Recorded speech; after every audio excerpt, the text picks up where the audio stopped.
and welcome to the Vergecast, the flagship podcast of Roid Rage. I'm your friend David Pierce, and on today's show, we're going to talk to the Verge's Victoria Song, who recently went to Las Vegas to go to the Enhanced Games. Everybody calls the Enhanced Games the Steroid Olympics, which is not a completely wrong description, but the idea of giving athletes all of the possible biological and medical advantages they have and then seeing what happens is just deeply fascinating. V had a wild time. We're going to get into it. I'm very excited. But first, here's a look at everything happening on The Verge today. It's 90 Seconds on The Verge for Wednesday, June 3rd, 2026. Supernatural, everybody's favorite VR fitness game, appears to have a new lease on life. A few months ago, when Meta laid off big chunks of its metaverse and VR teams, it seemed like Supernatural was just kind of being left to die.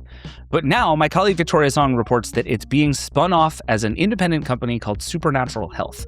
And importantly, it's going to be run by the original founders and coaches of Supernatural. This is a huge win for Supernatural moms, for VR fitness fans, for VR fans in general, and frankly for me, who now has a reason to turn on my Quest for the first time in, a year. Big win.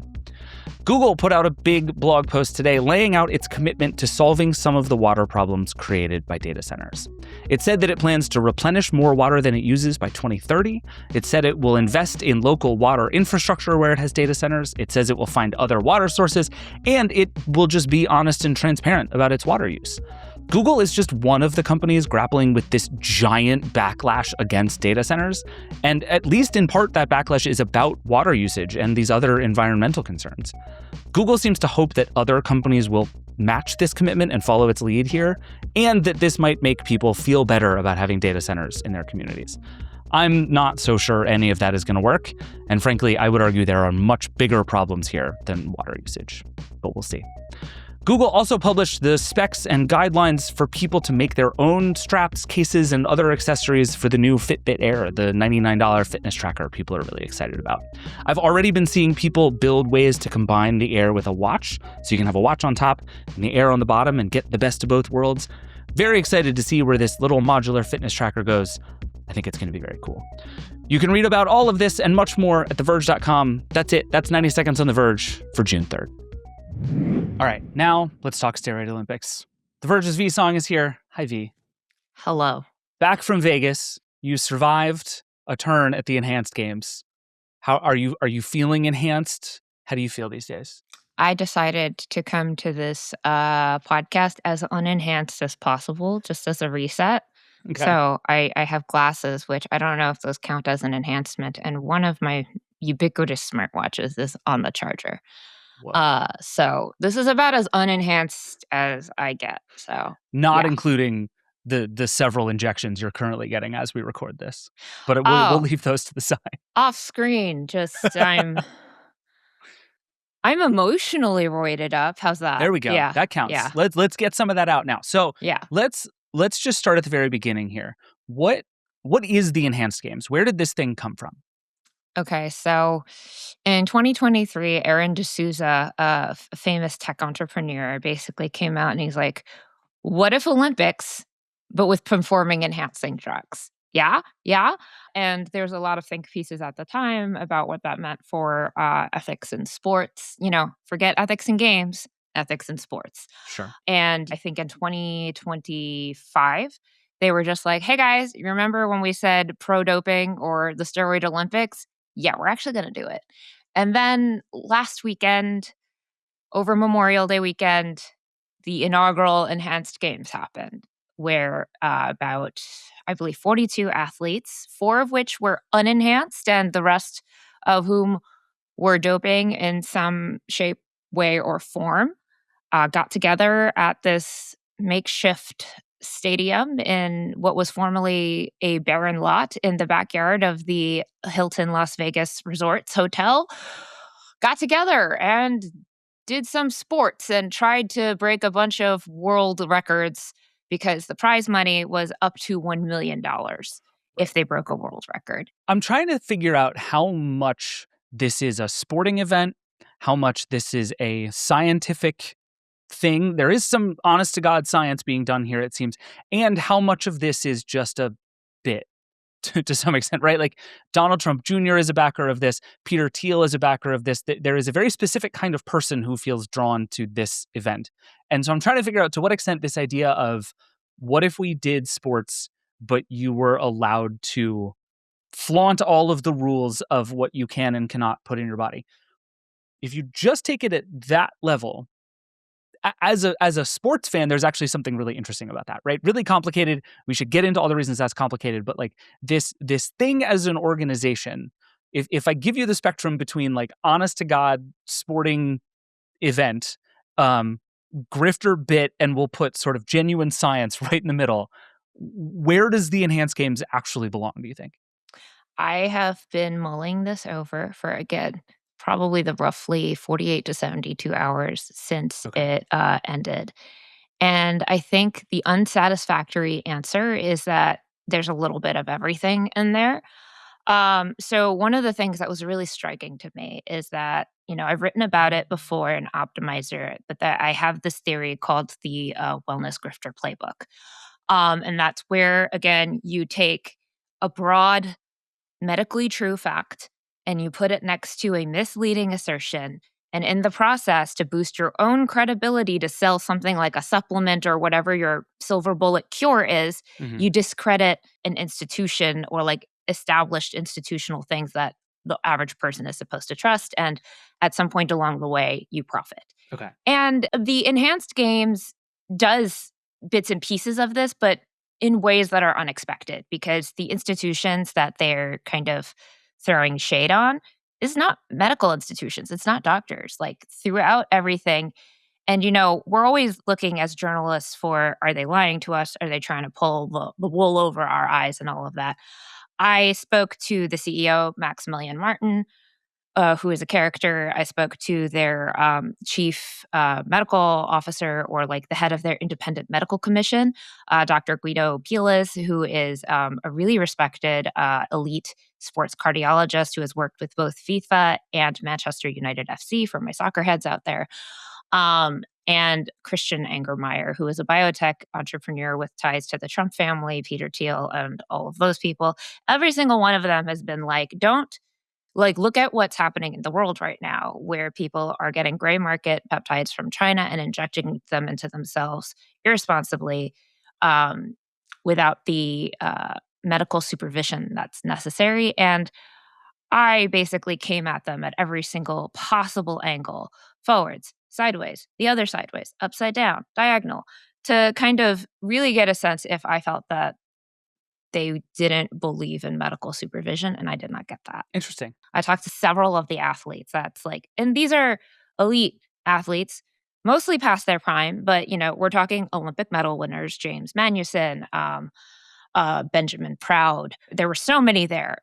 There even was Thor Bjornsson, who played Gregor the Mountain Clegane in Nice. Game of Thrones. Sure. He was also at the event. So, talking to several of these athletes who were absolutely ready to talk to press.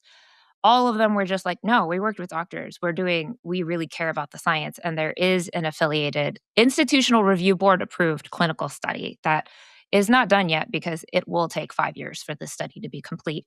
Sure. So there is a lot of science going on. These people were tested out the wazoo. We're talking MRIs, CT scans, metabolic panels. I was told that if they were not able to pass a medical screening, that they would not be allowed to dope. Wait, hold on. That make that sentence make sense to me. If they didn't pass a medical screening, they weren't allowed to dope. This, I think, is like there is a core misunderstanding of what the enhanced games is trying to do that I think is wrapped up in that sentence, right? Because there's one way to look at this that is just like, what if everything was allowed, right? Like if you're an athlete, there are a tremendous number of things you are simply not allowed to put in your body, some of which are very safe to put in your body, some of which are very unsafe to put in your body. Like these things are unbelievably heavily regulated. It seems to me the enhanced games are not, let's just take the top off of the regulation and do whatever you want and let's see what happens. It's actually aggressively regulated just in a slightly different direction. Like what is your understanding of kind of the rules of the road for the enhanced games in that sense? So, right, like when you say every performance enhancing drug is allowed, you would expect that hello, BPC 157 is on the table, TB 500, everyone's going to be on a Wolverine stack, Right. roided up to the gills. And Yeah. actually, that's not the case. They are only allowing FDA approved drugs that happen to be used in a performance enhancing context that is Okay. often banned by organizations like the World Anti-Doping Agency, the US Anti-Doping Agency, the IOC. So, Like right. testosterone is a very simple example of that, right? Testosterone is allowed. Okay. Some anabolic steroids are allowed. Okay. Something called EPO, which regulates your red blood cell production so that you can take in more oxygen, that is allowed. Got it. The sorts of things that if you're like an NBA player, you immediately get suspended for having an elevated testosterone level. Yeah. But understanding how to elevate your testosterone level is a thing we have established science on. So this is just saying we are going to allow you to use that established science to give yourself whatever advantage it gives you. Yes. Also, athletes don't necessarily control how much they get to take. When I talked to Dr. Pilas, he was like, we're not maxing them out on steroids.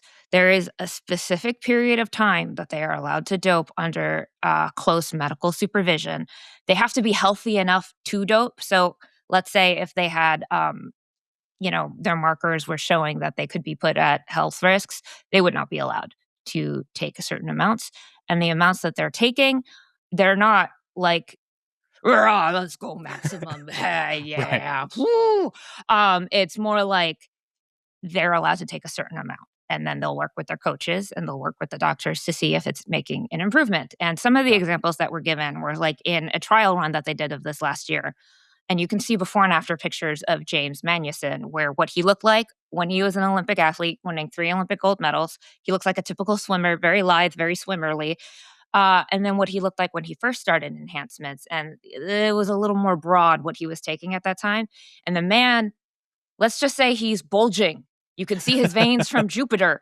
Like he can't fit into the polyurethane suit, which are banned and that they allowed them to use. So there's like a lot of things happening here about what they are and aren't allowed to use. That's different from traditional sporting events. And actually, he roided up too hard. He flew too close to the sun and he started to sink in the water and he actually got slower. So that's what they did last year.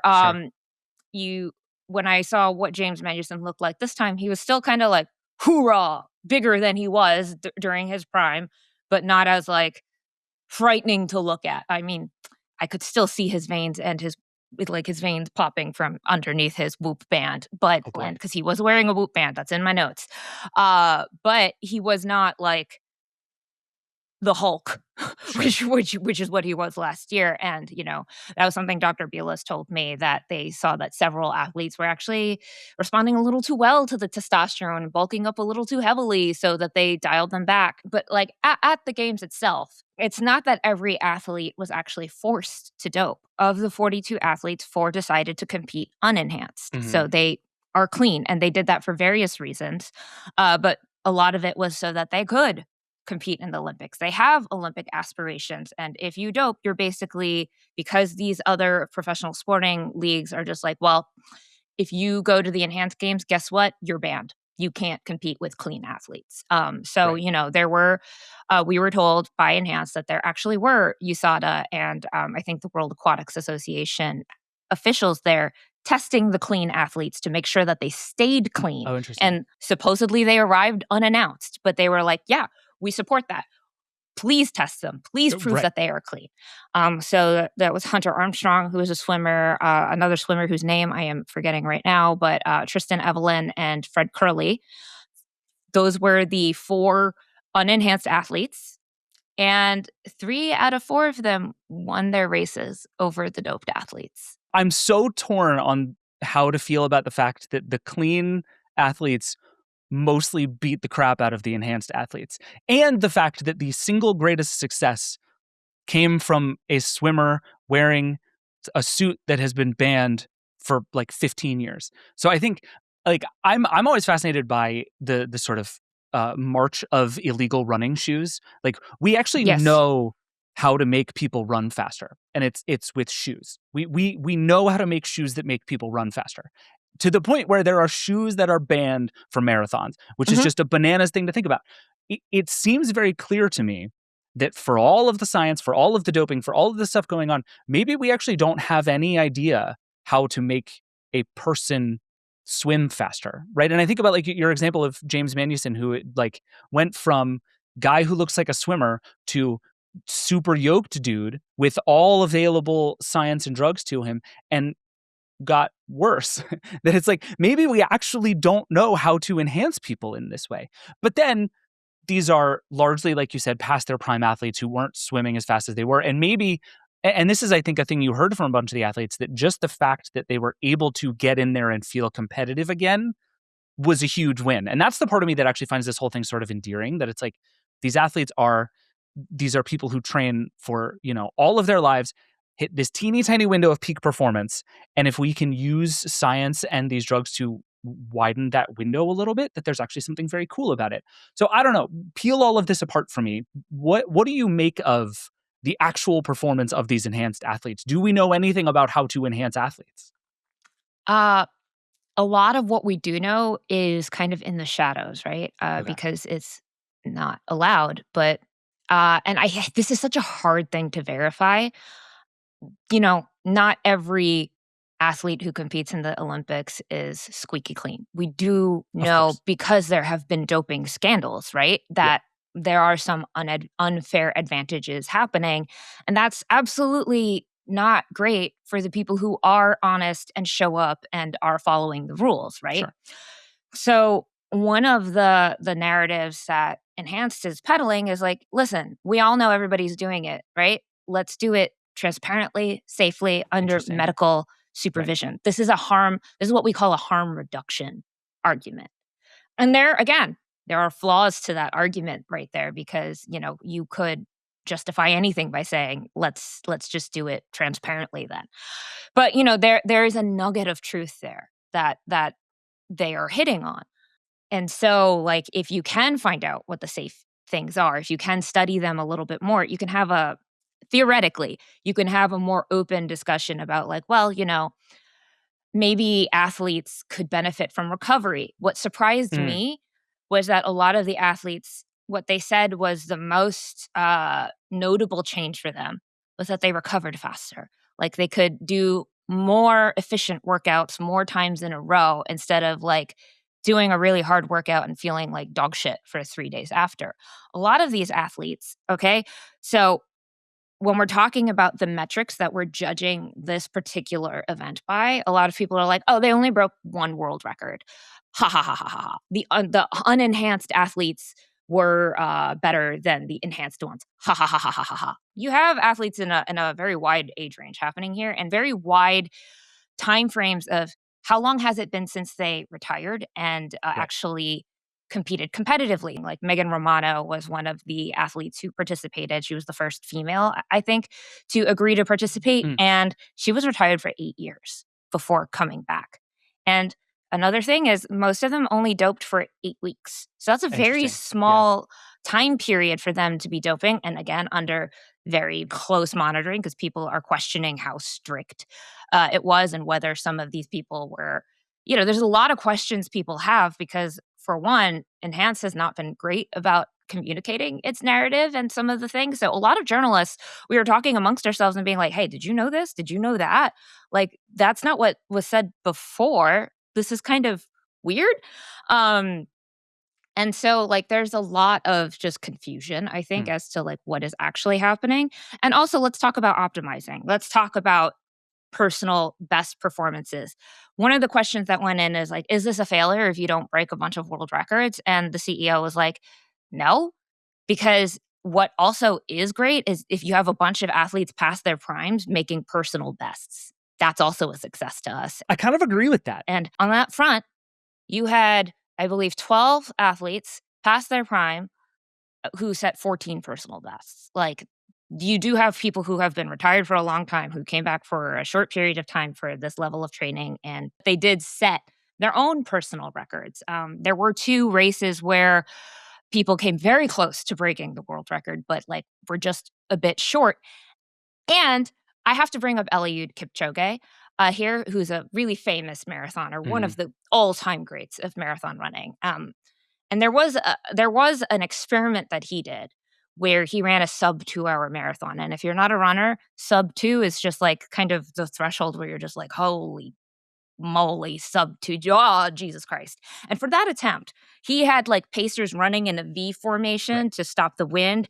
It was the flattest possible course. Everything was tuned to give him the best possible chance of smashing that, that 2-hour barrier mark. Temperature, all of those things were highly optimized. At the enhanced games, it was 95 frickin' degrees. I was dying. I was absolutely dying. People in the stands were dying. It was open air. There was no shade. This was not indoors. It was not temperature controlled. And they put the weightlifting events in the beginning of the day where everyone was just like, ugh. And I will say a lot of the weightlifters, they looked like they were in pain. They didn't look like they're comfortable, and several of them DNF'd, which meant they could not finish their events. Yeah. I don't know the reasons why they couldn't do that. It wasn't explained. It just came over the kind of the loudspeaker where they're like, and such athlete will not be attempting their second and third lift. And, I'm not a sports reporter. I kind of look at sports tangentially as it relates to wearables and all of that stuff. But I was like, is that normal? Is it normal for them to change the clean and jerk to a clean and press mid-event? And like I can tell you is not normal. DNFing something like that, not completely out of character, because for something like that, you're like, the whole goal is to push yourself to your absolute limit for 1 second. And if you can't, like the risk of overextending is really huge. But it's so funny to me that like for all of the stuff that we figured out and all the stuff that we solved, they forgot to do indoors. It's like, right? We have air conditioning, friends. We've fixed this one too. We know how to solve this. We have like air conditioning. We have temperature control. Yeah. You can't dope your way past it's real hot, guys.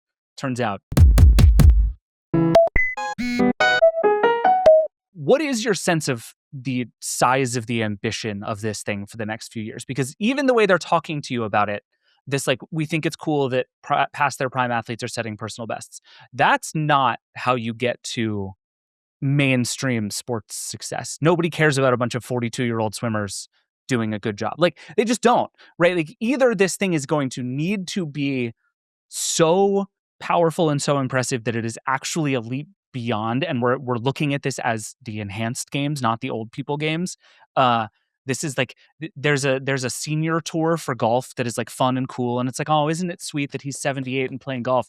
Do you know who watches that? Is essentially nobody, right? So it's like, is that the future of the enhanced games, or do they actually in their heart of hearts want to be this is the set of greatest athletes on earth, period, comma, the end? Like, that's how they framed it at the beginning, that these people are going to be so impressive that we're going to have to reckon with what we do to our bodies. Isn't this going to be unbelievable? This first round obviously did not achieve that. Is your sense that they still think they can? I am very confused as to what their ultimate goal is, to be quite frank, because the sports business of the games is not the primary or only way that they plan to make money. There is actually a lot of criticism that the sports aspect of it is a giant marketing this is where scheme. It gets grifty, isn't it? This is a giant marketing scheme because what they do have is a direct-to-consumer telehealth program where you... so it gets grifty real fast. Yeah. So, again, but there's nuance here. There is nuance here where basically they're selling things like GHKCU. They're selling things like tesamorelin. I believe it's tesamorelin. It might be the other one. There's a lot of peptides out there, David. And so they're selling some peptides, including GLP-1 agonists, microdosed versions of GLP-1 agonists, testosterone replacement, hormone replacement therapies, and just good old supplements that don't require prescription. All of those things are being sold on their website. And some of those were actually not available to athletes. I think someone said, well, it's like, well, a copper peptide for your skin isn't going to make you swim faster. So that's why the athletes aren't taking that, but we are selling it to consumers. What they're selling is the idea of enhancing, quote unquote, enhancing, which in a more common parlance is biohacking. They are trying to make biohacking a mainstream movement. And so in that respect, they're like, look at what these athletes can do under medical supervision with legal enhancements. And then we're going to sell that to you too. So look at what they can do. Now, what if you did that? What if you had a personalized goal for personalized health and medicine that you can come to us for? And for everyone who says we're doing a grift, guess what? We're going to do the same medical rigor. You're going to have to go consult with a doctor. You're going to have to go get blood tests. We're only going to give you 1 month's amount at a time, and you have to do consistent follow-ups and screenings and whatnot to do it safely and legally. And I was like, interesting, because that sounds responsible. But what if you don't make a lot of money? Are you going to then continue to do that? Because what you're doing is you're introducing friction into a telehealth platform, which seems like antithetical, right? Because telehealth is supposed to reduce friction. And that's one of the main complaints about telehealth, things like TrimRx or Hims and Hers and Row, is that, are you actually getting the appropriate medical care to get these GLP-1s, or are you just doing it and using it indiscriminately in a compounded? Are you like taking advantage of the compounding system? For some people, yes, it is to help with accessibility, and for some people, yeah, they might be abusing these substances that are originally meant for medical conditions. So that's why there's a lot of controversy. Like if you look at the discourse around GLP-1s right now, you can kind of just like apply some of that to the enhanced games and be like, on paper, what they are saying sounds responsible. It sounds above board. And I'm telling you, I think I have a pretty good bullshit meter when I'm talking to these people. They are so like golden retriever puppy dog earnest talking to me, even though I'm just like, are you putting on a bit for me? Are you doing a show? Are you, And I asked Max Martin and Christian Angermeyer, are you enhanced? Do you take the stuff yourselves? And they're like, of course. How could we advocate for athletes taking this if we don't do it ourselves? Sure. And so their CEO is 29. By the way, he looks like the type of person a looks maxer would be like, that guy, yes, him. Very chiseled jaw, very like conventionally handsome in a way that I was just like, that's very upsetting, because now I don't know if people are going to focus on the science like they should be. And you have these athletes with these incredible bodies and like these incredible aesthetics going, I enhanced and I feel great. I enhanced and I feel a certain way. And so, they can talk about the science all they want with journalists like me, asking really tough questions, trying to detect where the bullshit is, where the dangers are, trying to give like a really fair, balanced, nuanced discussion with people like our Vergecast listeners who do care about that sort of thing. And then there's just the people who are just watching and being like, oh, they're all roided up and they fucking suck. And then so you get a very weird telephone game happening between what they're saying and how it's perceived. And that was my biggest concern going into these games, going like, how are they broadcasting this? And that is we could spend another 3,000 word feature about how this games was broadcast, because who was in attendance? This was not a game that you could buy tickets to. The audience was mostly the athletes' friends and family, a small cadre of credentialed media, about 250 media people in total, spanning 75 publications across the globe, and a fuck ton of influencers. I mean, you didn't see them on the broadcast, but they were in the corners where I could see them from my station, just in the corners everywhere. Making content. Oh, James Magnuson, how do you feel about this? Oh, I feel great. And just like watching this online, I'm just like, what is happening? Because if you watch the social media coverage of it versus what the press have been writing, the games were a success. The games were an unmitigated disaster. Both of these narratives are competing. Right. I do want to say, I think the athletes had a fucking great time, because there's no downside for so many of these athletes to join, because, we talk about the $1 million prize a lot. What I realized when I was sitting there in the games, because they're telling you how much each of these athletes is taking home, is that if you finish dead last, you're still taking home a minimum of $20,000. By comparison, let's talk about what you win for a gold medal at the Olympics, $37,500. Right. The swimmer that I think caused a lot of shockwaves, or like sent a lot of shockwaves through that community, was Ben Proud. He won a silver medal in the Paris Olympics, so not that long ago. And he basically is like, what good did it do me? I'm struggling financially. This is a chance for me to not be a social media influencer. Well, kind of, because he has to do all these media appearances, which he gets paid for. But he's like, he doesn't have to be a sports swimming influencer anymore. He can just have sort of a second career and live comfortably. He won one of his events. He didn't break a world record, but he took home $250,000 for a minute of swimming. Sure. In front of people. So for the athletes, it's very, very, very compelling. And I think it raises a huge question about how do we compensate professional amateur athletes? It's actually extremely expensive and financially draining to be an Olympian.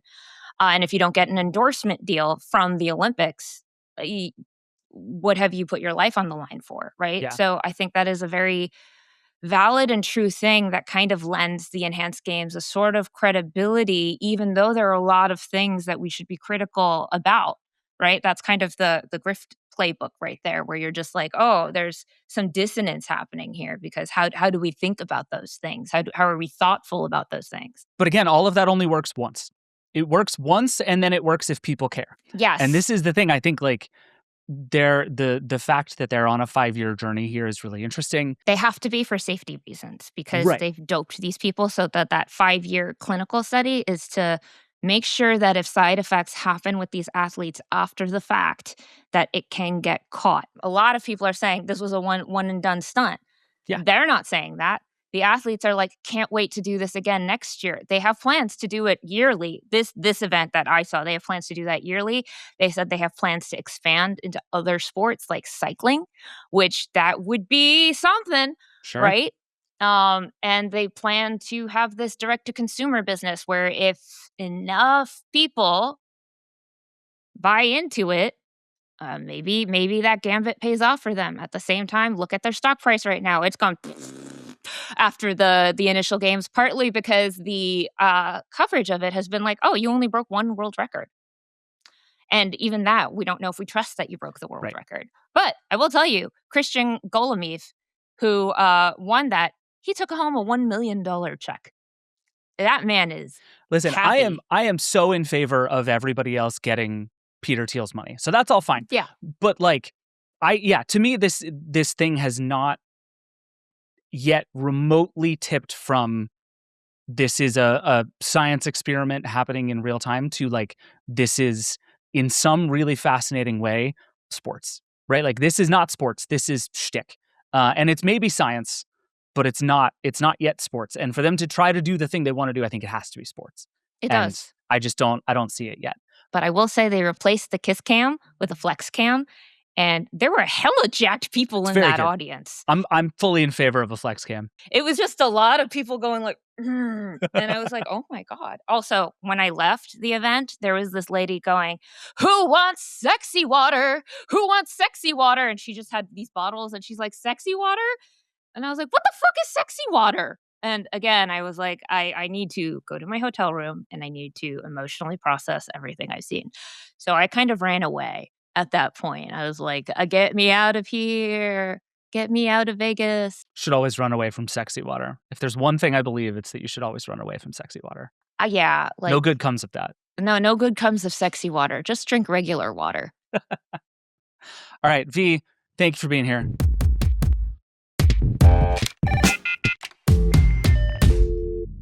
All right, thanks again to V for being here. Before we get out of here, new Vergecast thing to tell you about. So we've always tried to do a lot of your feedback on the show through the hotline, through our email, and now that we're doing a daily show, the goal is to do even more of that. So most of the time, once a week, usually on Wednesdays, we're going to do a whole episode of your questions. Sometimes it'll be one that we talk about for the whole show. Sometimes we'll bring somebody on and answer a bunch in a row. But we want to have all of the hotline questions kind of talking to each other. So Travis Larchuk, our producer, is here. Travis, welcome. Travis is Hi. here. Last week on the show, we asked people to send us thoughts on the Ferrari Luce, right? And Yes. we talked about our currently unnamed company that we are now part of. And you, dear God, I hope have brought us some thoughts on all of this from the Sure people. thing. Okay, we have some suggestions for what our new company name should be. Okay, good. All right. First I'm just going to run these by you. You can give me a thumbs up, thumbs down, Okay. or a thumbs sideways. Okay. First one, unsponsored for flavor. Too many words. Too many words. The problem is how many dots between unsponsored and flavor? There's no dots in this no, suggestion. Then we're out. Okay. Immediate no. A few people suggested flagship media. Oh, I like that. It's not a bad idea. I like that a lot. Like, not if a bad that's idea. that to the point where I'm like, if that's not taken, I'm buying some domain names today. Unfortunately, flagship media is taken. Your trusted partner in digital innovation, creative excellence, and online growth. A listener named Scott suggested at the real FCC. Tricky trademark, but I like just the real FCC as our company name. The real FCC Incorporated is pretty good. I'm into it. Some more suggestions. These all came from one listener named Thomas. We've got voice media. Listen, we did that already. We've got box media. So box media is, according to about half the people in my life where I have been working all of this time anyway. So box media and Fox media, both strong contenders, because just no change. Voice box media. Not bad. A suggestion I also had, populi media. No. See, listen, again, we've done the Latin thing. No one knows where we work. Let's real words only from now on. This is also the problem with, I'm realizing, the real FCC. People are like, oh, where do you work? Oh, I work at the real FCC. So I'm like, what? Sorry. It's like my Instagram handle is I'm David Pierce. Unbelievable mistake. And let me just give you real websites media. That's actually pretty good. Real websites only. Real websites only. All right. Through the power of a new technology called Montage, I have compiled listener... Also a good company name, by the way. Montage Media. Montage Media. Honestly, it's not bad. Not bad. Sorry. Keep going. Yeah. So I've compiled our listeners' defense of the Ferrari Luce, which I would say the overall theme is that if this wasn't a Ferrari, it would be a much more appealing car. Interesting. Okay. All right, Just let's hear as it. It wasn't called a Ferrari. Okay, here we go. I don't think the Ferrari Luce looks that bad. It just doesn't look like a Ferrari, but it looks like a pretty cool car. I think it looks great. I don't love the blue color, but whatever in red and yellow, I think it looks amazing. I would have loved this as, a $75,000 Apple car. As an objective car without a badge associated with it, or a price for that matter, I think it's actually a pretty nice car. And like, say it costs $50,000, I'd probably be okay with that, actually. I think the problem with it is that, like, none of the things in this car actually cost as much as they're charging for it. And so by virtue of it being just like artificially inflated price for the brand, kind of takes away the value of it. I think that they're trying to actually make a futuristic car that is different. It's profound. It's not like what a Ferrari is, and that's the point. Is it a sexy two-person coupe? No, it's not. It's the sexiest five-person sedan. If they wanted to make a two-person sexy car, they would have done that, and they didn't. So there you go. Okay. I would say these are all very bland defenses. Like, to start your defense with, it's not that bad, is not... I do agree with the idea, and I think, thinking back to last week, I think I overstated my feeling about how annoying it is that they swung so hard in a different direction. Right? Like, I think, and Ferrari has spent a lot of time saying this, that they very deliberately didn't make a thing that looks like a Ferrari. And I think in a vacuum, that's cool. Like, everybody should try new things. We should not settle on what a car looks like and then never change it ever again. I just don't think this is it. Yeah. And I think there are ways to make something that feels like a Ferrari if you're Ferrari. A reminder that Ferrari made this. It's not somebody doing a Ferrari impression. It's Ferrari. Like, yes. Be the thing that you are. I will say the more I look at the interior, the more I'm into it. Like, the experience of sitting behind the wheel of this car, I think, will be sick. Oh, yeah. The experience of standing next to it and walking up to it, less sick. The main defense, though, that drives me nuts is everybody being like, if it were $50,000, I would like... Sure. If every car was a tenth the price, I would like it more than I do. But look, I'm glad there are people who like it. I do agree it looks way better in red. I think it's very weird that they spent all the time talking about it in blue, because I think in red, I'm kind of on the yellow, but the red is pretty nice looking. So it's okay. Maybe I'll come around. I'm glad that there are people out there who like it. Yeah. And if you can find one for $50,000, I'll buy it today. If you could give me one for free, I'll take it. Exactly. You hear that, Ferrari? All right, I'm willing to throw the ethics policy under the bus for a free car. Nobody tell Neeli. When people are like, how did David and Travis get Ferraris? Nobody tell Neeli. All right, that's it. So again, the plan is to do this every week. We want to keep talking about the stuff that we've been talking about. Next week's Hotline episode is going to be next Wednesday, and it's going to be ideally WWDC. WWDC. So WWDC is on Monday, and as all of that stuff is happening, if you have questions or thoughts or things you want us to talk about, send us emails, vergecast@theverge.com, call the hotline 866-VERGE11, and we're going to probably have an episode's worth of stuff to follow up on. We're going to do a live stream on Monday right after the event ends, and then we'll follow up on everything on the hotline on Wednesday. And if you continue to think I'm wrong about the Ferrari Luce, please keep calling. Travis will keep making montages. I can't guarantee you that. And with that, from the studio in New York City, we're going to get out of here.